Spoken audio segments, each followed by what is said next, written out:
यह कहानी पुरानी बस्ती नामक एक गांव की है। इस गांव में एक बहुत पुराना और प्रसिद्ध मंदिर था, जिसे लोग अधूरी पूजा का मंदिर कहते थे।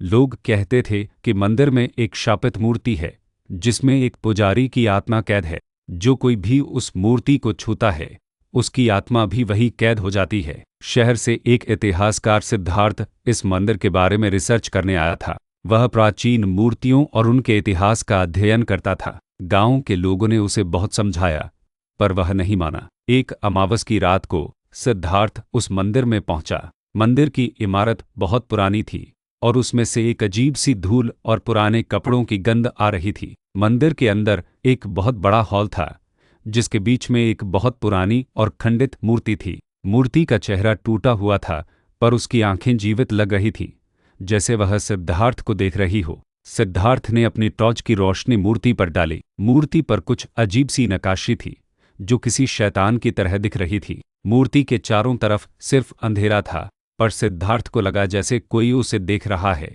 उसने महसूस किया कि हवा में एक अजीब सी सर्द लहर फैल गई, जो उसके अंदर तक घुस गई। सिद्धार्थ ने अपनी रिसर्च शुरू की। तभी उसे एक बहुत धीमी मंत्रों की आवाज़ सुनाई दी। आवाज़ बहुत धीमी थी, पर ऐसा लगा जैसे कोई बहुत दूर से मंत्र पढ़ रहा हो। वह अपनी जगह पर जम गया और चारों तरफ देखा। कुछ ही मिनटों में उसने देखा कि मूर्ति के सामने एक आग की लपट जल रही थी, पर वहां कोई नहीं था। सिद्धार्थ की रूह कांप उठी। उसने तुरंत अपनी टॉर्च निकाली और उस आग पर रोशनी डाली। आग की लपट बहुत तेज थी और उसके अंदर एक अजीब सी परछाई दिख रही थी। परछाई एक आदमी की थी, जो पुजारी जैसा दिख रहा था। तभी उसे एक बहुत ही धीमी, दर्द भरी आवाज सुनाई दी। यहां से मत जाओ, आवाज ने फुसफुसाते हुए कहा। सिद्धार्थ डर गया। उसने पूछा, तुम कौन हो? मैं इस मंदिर का पुजारी हूं, आवाज ने कहा। मेरा नाम शिवराम है। तुम्हारे साथ क्या हुआ है? सिद्धार्थ ने पूछा। एक बहुत पुरानी कहानी है, शिवराम ने एक गहरी आह भरी। मैं इस मंदिर का पुजारी था और मैं इस मूर्ति की पूजा करता था। एक दिन एक बहुत क्रूर राजा आया। वह बहुत लालची था और वह चाहता था कि मैं उसे इस मूर्ति का रहस्य बताऊं, पर मैंने मना कर दिया। गुस्से में उसने मुझे मार दिया और मेरी आत्मा को इस मूर्ति में कैद कर दिया। शिवराम ने बताया कि राजा ने उस मंदिर को श्राप दिया कि जो कोई भी इस मूर्ति को छुएगा, उसकी आत्मा भी वहीं कैद हो जाएगी।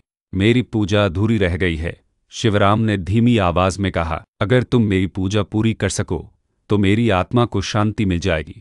सिद्धार्थ की रूह कांप उठी। उसे अब सब कुछ समझ में आ गया था। मूर्ति कोई साधारण मूर्ति नहीं थी, बल्कि यह एक शापित मूर्ति थी। मैं तुम्हारी मदद कर सकता हूं, सिद्धार्थ ने कहा। हाँ, शिवराम ने कहा, अगर तुम उस पुराने जादुई घंटी को बजा दो तो मेरी पूजा पूरी हो जाएगी।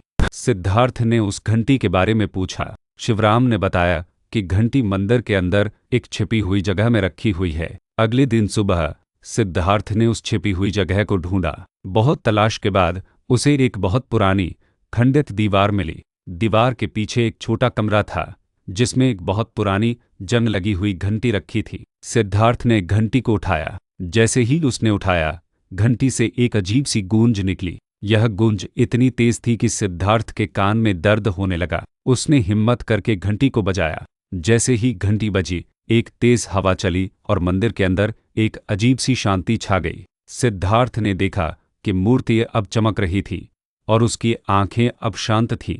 उसे लगा जैसे पुजारी की आत्मा को शांति मिल गई हो। अगली सुबह जब सिद्धार्थ वापस गांव आया तो उसने गांव वालों को सारी बात बताई। गांव के लोग बहुत खुश हुए और उन्होंने मंदिर की मरम्मत करने का फैसला किया। आज भी जब लोग उस मंदिर में जाते हैं तो उन्हें एक अजीब सी शांति महसूस होती है। लोग कहते हैं कि मंदिर में अब कोई भूत नहीं है, बल्कि एक पुजारी की आत्मा है, जो अपनी अधूरी पूजा को पूरा करने के बाद अब शांत है। यह कहानी हमें सिखाती है कि कुछ आत्माएं हमें डराने नहीं आती, बल्कि उन्हें सिर्फ शांति चाहिए होती है।